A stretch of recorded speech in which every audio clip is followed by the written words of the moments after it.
The moment the cage door creaked open, the air was filled with a guttural hiss.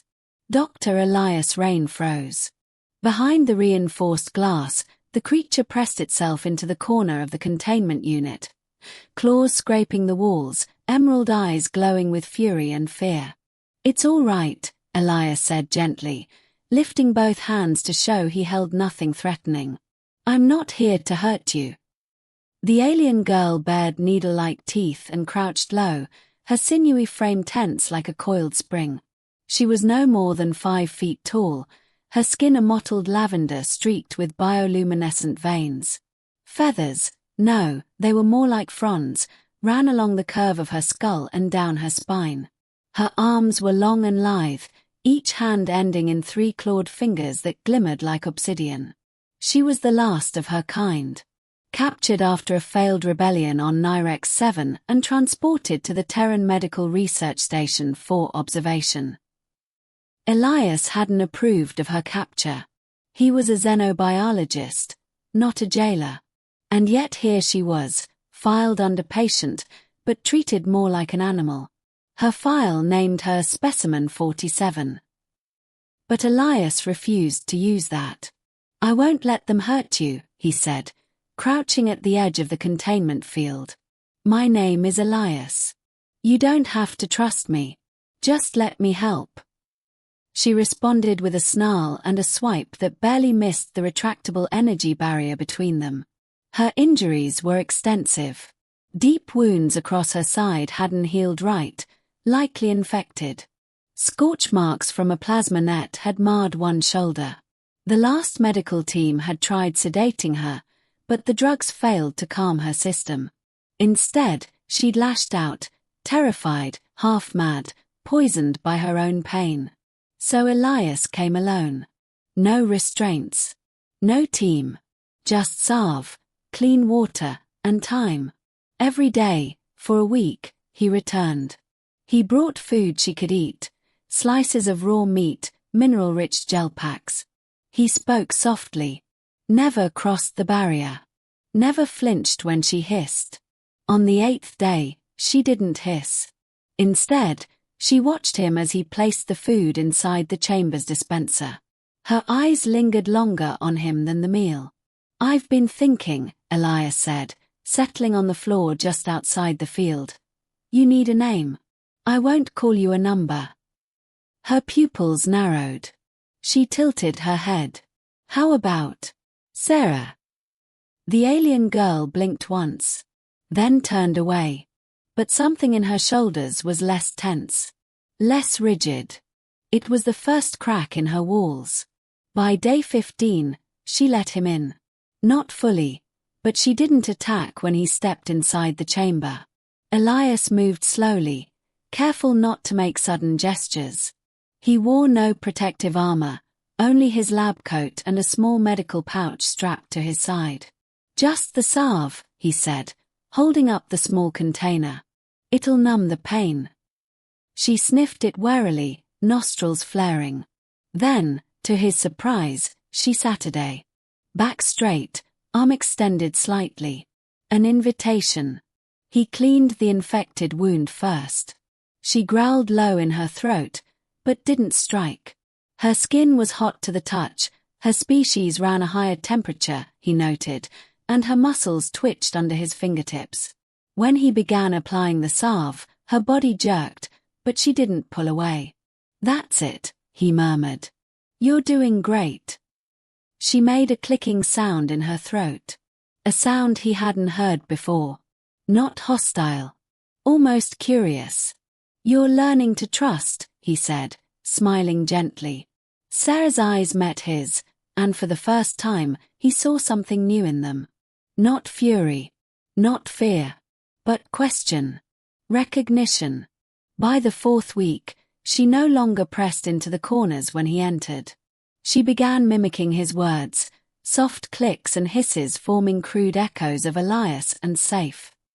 He didn't know if it was her way of learning language or just a mimic's game. But she was trying.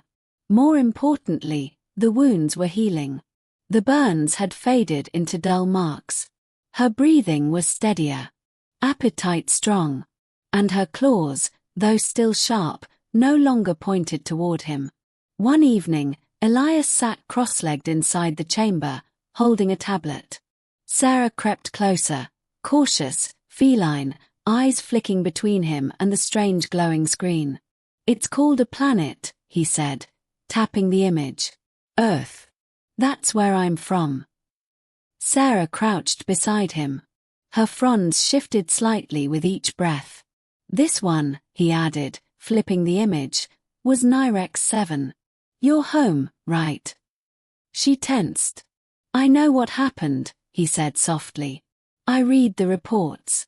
Your people were trying to protect sacred ground. The Federation called it a rebellion." She growled. "I believe you," he said, not looking away. She leaned closer, so close her warm breath touched his cheek. Then, without warning, she pressed a clawed hand against his chest. Not an attack. A gesture. A wordless marking. "Sera." She tapped his chest again.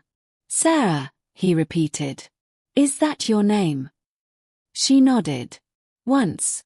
Then she tapped his chest again. "Elias." He couldn't help it. His heart swelled. "Yeah," he whispered. "Elias." The next day, the guards intervened. "You're wasting resources," Commander Trask growled. "This isn't a sanctuary, it's a lab." "She's not a specimen," Elias snapped. "She's a survivor. And she's healing." "Exactly. She's getting stronger. If she escapes." "She won't. She trusts me." Trask sneered. "One incident, and she's done. Do you hear me?" Elias clenched his fists. That night, he sat with Sera, barely touching the dinner tray. She picked up on his mood instantly. Her eyes narrowed. "Trouble," he said quietly. Sera growled, low and deep. She understood. He brushed his fingers over her arm. "If something happens, don't fight. Just wait. I'll find a way." She didn't answer, but her fronds pulsed with color, a sign of emotion he was still trying to understand. The trouble came sooner than expected. 2 nights later, an emergency klaxon screamed through the facility. A power surge. Containment failure. Doors unlocked. Elias sprinted through the corridor as guards barked orders and sirens flashed red. When he reached Sera's chamber, she was already outside. Back arched, claws extended, surrounded by 2 armed soldiers. "Stand down." Elias shouted. Too late. One fired. The dart missed, but Sera lunged. "No." He threw himself between them, arms wide. She skidded to a stop, her claws inches from his throat. The guards raised weapons again. Elias didn't move. "Sera," he whispered. "Look at me." Her breathing was rapid. Muscles coiled. But her eyes were clear. Focused. On him. "I trust you," he said. For a long moment, the world held its breath. Then she lowered her claws. The guards didn't understand what they were seeing. But Elias did. A girl who'd once hissed and clawed, now choosing peace. The aftermath wasn't simple. Trask wanted her restrained. Sent off-world. Executed. Even. But the footage changed everything. A senator's daughter, stationed at the facility, had seen the confrontation. She uploaded the video across the interstellar network. Millions watched as the alien girl spared the man who healed her. It sparked a firestorm of debate. Compassion. Change. Sera wasn't sent away. She was granted sanctuary. Her case reopened.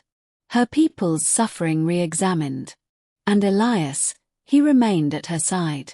Months later, Sera stood at the edge of a glass balcony, staring at a real sky for the first time in captivity. The domed biosphere above glittered with stars, artificial but beautiful. Elias stepped beside her. "Feels strange, doesn't it?" Sera turned toward him. Her eyes were calmer now. Softer,